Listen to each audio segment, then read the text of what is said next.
प्रेम से बोलिए दशा माता जी की जय। रसपान करें दशा माता जी की व्रत कथा। बरसों पहले की बात है। नल नाम का एक शासक था जो अपनी पत्नी दमयंती और अपने 2 बेटों के साथ एक समृद्ध राज्य का शासन करता था।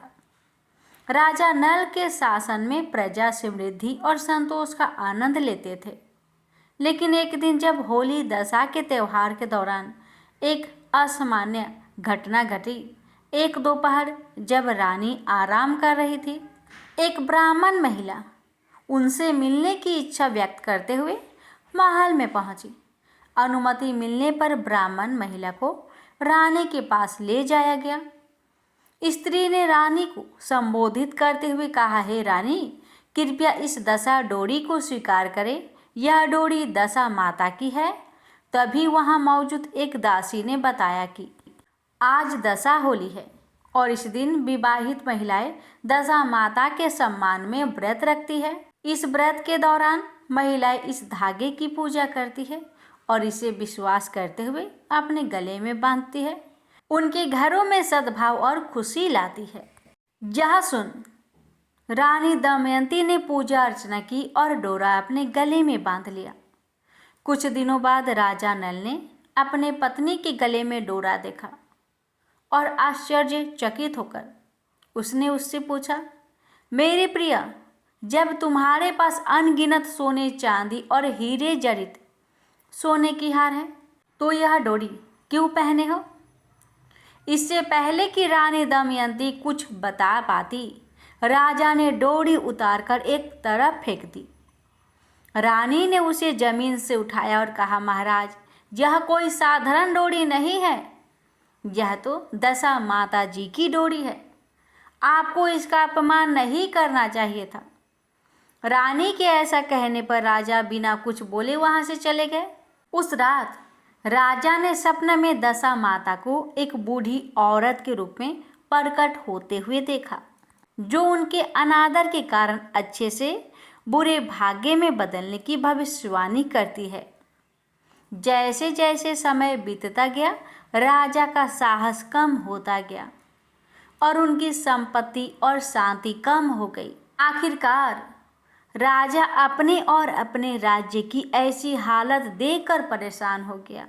स्थिति से व्यथित होकर राजा नल ने अपनी पत्नी को सलाह दी कि हमारे पुत्र को ले जाओ और मैं तुम सभी को तुम्हारे माता पिता के घर छोड़ दूंगा, और जब स्थिति सामान्य हो जाएगी तो तुम लोगों को वापस ले आऊंगा। रानी दमयंती ने यह कहते हुए मना कर दिया, नहीं महाराज, नहीं, मैं आपको नहीं छोड़ूंगी। चाहे जो भी परिस्थिति हो, मैं आपके साथ खड़ी रहूंगी। उसकी प्रतिव्रता को स्वीकार करते हुए राजा ने प्रस्ताव रखा, तो फिर हमें दूसरे राज्य में जाने का साहस करना चाहिए, जहां हम अपनी आजीविका के लिए काम कर सके। इस पर रानी दमयंती सहमत हो गई। एक नए राज्य की यात्रा करते समय उन्होंने अपने बेटे को भील नामक राजा की देखभाल के लिए सौंप दिया और फिर राजा रानी आगे बढ़ते रहे। एक मित्र के महल के पास पहुंचकर राजा नल ने अपनी पत्नी को मित्र से परिचय कराने का इरादा किया और फिर दोनों राजा के मित्र के पास गए। राजा के मित्र ने दोनों का स्वागत किया और रात में सोने के लिए आलीशान महल का कमरा दिया। रात्रि में रानी को कमरे से कुछ आवाज सुनाई दी। रानी ने देखा कि एक निर्जीव मोर की मूर्ति, जो उस कमरे में स्थित बेशकीमती हीरे जड़ित हार को खा रहा है। रानी ने तुरंत राजा को जगाकर निर्जीव मोर की मूर्ति द्वारा हीरे जड़ित हार की आश्चर्यजनित घटना के बारे में बताई। राजा ने फिर स्वयं इस घटना को देखकर चौंक गया। दोनों चिंतित होकर वे उसी रात महल से भाग गए। उन्हें डर था कि सुबह उनके मित्र द्वारा उन पर चोरी का आरोप न लगा दे।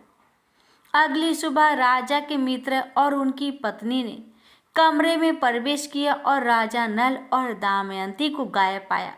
उनका ध्यान मोर की मूर्ति की ओर आकर्षित हुआ। और हीरे का हार न होने पर मित्र की पत्नी ने कहा, तुम्हारा मित्र और उनकी पत्नी वह हीरे का हार लेकर भाग गए हैं। राजा के मित्र ने हस्तक्षेप करते हुए कहा, नहीं प्रिय, यह सच नहीं है। मेरा मित्र कभी चोरी नहीं करेगा, उस पर चोरी का आरोप मत लगाओ। इसी बीच राजा नल और उनकी पत्नी चलते चलते राजा की बहन के निवास पर पहुंचे। राजा ने अपनी बहन को उनके आगमन की सूचना देने के लिए वहां पर खड़े हुए एक दूत को भेजा। बहन ने अपने भाई की कुशलता के बारे में दूत से पूछा। दूत ने बताया वे दोनों पैदल यात्रा कर रहे हैं और काफ़ी उदास दिखाई दे रहे हैं। यह सुनकर बहन उन दोनों के लिए खाना लेकर आई। राजा नल ने भोजन किया और उनकी पत्नी ने अपना हिस्सा उसी स्थान पर गाड़ दिया। इसके बाद राजा और रानी ने अपनी यात्रा फिर से शुरू की। अपनी यात्रा जारी रखते हुए उन्हें एक नदी मिली। नदी से राजा ने कुछ मछलियां पकड़ी। फिर राजा ने रानी से कहा कि हे प्रिय, इतने मछलियों से हम दोनों का पेट नहीं भरेगा। मैं और कुछ व्यवस्था करने पास में स्थित गांव को जा रहा हूँ, तब तक तुम इन मछलियों को पका लो। ऐसा कहकर राजा आगे की व्यवस्था करने के इरादे से पास के गांव में गए। गांव में किसी व्यक्ति द्वारा भोज का कार्यक्रम आयोजित किया गया था। राजा ने उस व्यक्ति से भोजन मांगा।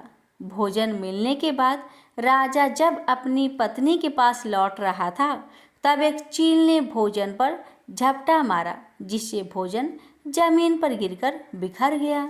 भोजन जमीन पर गिरा देखकर परेशान राजा को चिंता हुई कि खाली हाथ लौटने का मतलब ये होगा कि उसने रानी के लिए कुछ भी लाए बिना अकेले ही भोजन कर लिया है। इसी बीच जैसे रानी दमयंती मछली पकाना शुरू करती है, वैसे ही वे मछलियाँ अप्रत्याशित रूप से पुनर्जीवित होकर नदी में चली जाती है। यह देखकर रानी भी निराश हो गई। उसे डर था कि कहीं राजा यह न मान ले कि उनकी अनुपस्थिति में उसने सारी मछलियाँ खा ली। राजा के लौटने पर उसने चील के हमले के बारे में बताया और रानी ने मछली के चमत्कारिक ढंग से जीवन में वापस आने की कहानी की साझा की। इसके बावजूद दोनों ने कुछ भी खाने से परहेज किया और अपनी यात्रा पर आगे बढ़े और अंततः रानी दमयंती के मायके पहुंच जाते हैं। यह देखकर राजा अपनी पत्नी की ओर मुड़े और बोले, हम तुम्हारे माँ के घर आ गए हैं, शायद हम दोनों के लिए यहीं रोजगार मिल जाए। रानी ने राजा के सुझाव से सहमति से सिर हिलाया। कुछ ही समय में वह एक महल में नौकरानी के रूप में काम करने लगी, जबकि राजा नल को पास की एक तेल की दुकान पर नौकरी मिल गई। इसी तरह दिन बीतते गए, जब तक कि होली का त्यौहार एक बार फिर से नज़दीक नहीं आ गया। सभी रानियां और दासियां स्नान करके उत्सव मनाने की तैयारी करने लगी। चूँकि रानी माँ को अपने बालों के लिए सहायता की आवश्यकता थी, दमयंती जो अब एक नौकरानी के रूप में काम कर रही थी, रानी माँ ने उन्हें मदद की पेशकश की। दमयंती के बालों की देखभाल करते समय रानी माँ ने दासी के सिर पर एक निशान देखा, जिससे वह भावुक होकर रोने लगी। रानी के आंसुओं से हैरान होकर दासी ने पूछा, आप इतनी भावुक क्यों हो रही हैं? रानी ने जवाब दिया कि मेरी एक बेटी है जिसके सिर पर ऐसा ही निशान है। इसे देखकर मुझे उसकी याद आ गई। यह सुनकर दासी ने कहा, हे माता, मैं आपकी ही वह पुत्री हूँ। मेरी वर्तमान स्थिति मेरे और मेरे परिवार पर आए दुर्भाग्य के कारण है। हमें दशा माता ने श्राप दिया है। इस रहस्य को जान द्रवित होकर रानी ने पूछा, तुमने यह बात मुझसे क्यों छिपा रखी है? उसकी बेटी ने उत्तर दिया, अगर मैंने इसे साझा किया होता तो मेरा दुर्भाग्य समाप्त नहीं होता। आज एक बार फिर दशा माता का व्रत है और मैं इसे रखकर दशा माता से क्षमा मांगूंगी। अपने दामाद के बारे में उत्सुक होकर रानी ने दामाद के बारे में पूछा। उसकी बेटी ने बताया कि वह पास की एक तेल की दुकान पर काम करते हैं। तुरंत रानी माँ ने अपने दामाद को महल में बुलाने के लिए लोगों को भेजा। फिर उसने उसे नए कपड़े दिए और उसके खाने की व्यवस्था की। इसके बाद राजा और रानी दोनों ने दशा माता के लिए एक पूजा समारोह आयोजित किया। अनुष्ठान के बाद राजा नल और दमयंती की किस्मत में सुधार होने लगा। एक बार जब उनकी स्थिति में सुधार हुआ तो राजा ने अपने राज्य में लौटने की इच्छा व्यक्त करने से पहले अपने ससुराल में कुछ समय बिताया। अपने दामाद की इच्छा का सम्मान करते हुए रानी दमयंती के पिता ने अपने बेटी और दामाद को काफी धन संपत्ति देकर विदा किया। अपने राज्य में वापस जाते समय रानी उस स्थान पर फिर गई जहां उसने मछलियां पकाई थी और जहां राजा का भोजन एक चील ने जमीन पर गिरा दिया था। अपनी बहन के शहर लौटते हुए दूत ने राजा की बहन को उसके भाई और भाभी के आगमन की सूचना दी। उनकी स्थिति के बारे में दूत ने बताया कि दोनों संतुष्ट और अच्छे स्वास्थ्य में लग रहे हैं। यह सुनकर राजा की बहन अपने भाई और भाभी का स्वागत करने गई और उन्हें मोतियों से भरी थाली भेंट की। राजा की बहन को पास आते देखकर रानी ने अपने विश्वास की वापसी के लिए धरती माता से आग्रह किया। जहां उसने पहले रोटी और प्याज को दफनाया था, वहां खुदाई करने पर वह रोटी और प्याज सोने और चांदी रूपांतरित अवशेष बन गए थे, जिसे उसने राजा की बहन को दे दिया। अपनी बहन से मिलने के बाद राजा और रानी उसी मित्र के घर लौट आए जिसने शुरू में उन्हें शरण दिए थे। एक बार फिर उनके दोस्त ने दयालुता पूर्वक उनकी मेहनबाजी की। उनके रहने के लिए पहले की तरह वही आलीशान कमरा उपलब्ध कराया। उस रात को राजा और रानी दोनों ने निर्जीव मोर की मूर्ति को हार उगलते हुए देखा जो उसने निगल गया था। राजा ने शीघ्रता से अपने मित्र और पत्नी को जगाकर वह आश्चर्यजनक दृश्य दिखाया। यह नज़ारा देखकर दोनों हैरान रह गए। राजा ने अपने मित्र को संबोधित करते हुए कहा, मित्र, तुम्हारा हार इस मोर ने निगल लिया था जो आज वापस उगल रहा है। इस पर राजा के मित्र ने राजा से कहा, मित्र, मुझे तुम पर पूर्ण विश्वास था कि तुम कोई भी गलत कार्य नहीं कर सकते हो। फिर राजा और रानी अपने मित्र से विदा लेकर महाराज भील के पास पहुंचे और अपने पुत्र को लौटाने का अनुरोध करने लगे। इस पर राजा भील ने उनके पुत्र को लौटाने से मना कर दिया। महाराजा भील के ऐसा करने पर उनके राज्य की प्रजा ने इसका विरोध किया, जिसके कारण राजा भील को झुकना पड़ा और राजा के पुत्र को वापस लौटाना पड़ा। इसके बाद राजा नल और दमयंती ने अपने पुत्र के साथ अपने राज्य की ओर वापस यात्रा शुरू की। अपने राज्य में पहुंचने पर लोगों ने हर्षोल्लास के साथ भव्य उत्सवों के साथ राजा का स्वागत किया। इसके बाद राजा ने पहले की तरह अपने परिवार और प्रजा के साथ अपना संतुष्ट जीवन फिर से शुरू किया। हे दशा माता जी, आपकी कथा कहने वाले और श्रद्धापूर्वक सुनने वाले सभी भक्तों की हर मनोकामना को पूर्ण करे।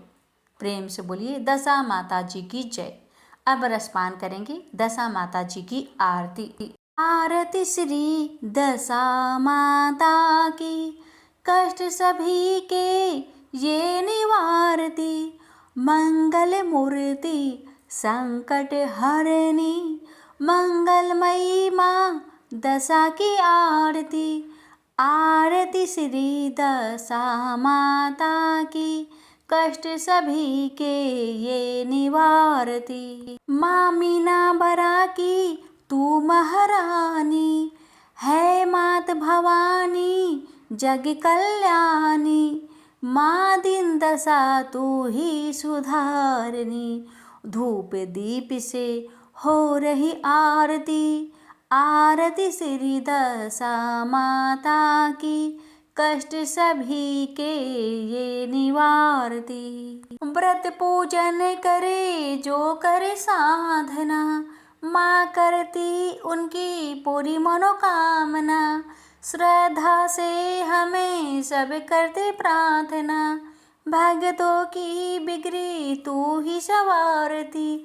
आरती श्री दशा माता की, कष्ट सभी के ये निवारती। जगमग ज्योति मंदिर में ही झलक रही, शुभ बेला में आरती हो रही। दिल भर दुनिया में माँ सा कोई नहीं, नरेश अखिया माँ की छवि निहारती। आरती श्री दशा माता की, कष्ट सभी के ये निवारती। आरती श्री दशा माता की, कष्ट सभी के ये निवारती। मंगल मूर्ति संकट हरनी, मंगलमयी माँ दशा की आरती। आरती श्री दशा माता की, कष्ट सभी के ये निवारती। प्रेम से बोलिए दशा महारानी की जय।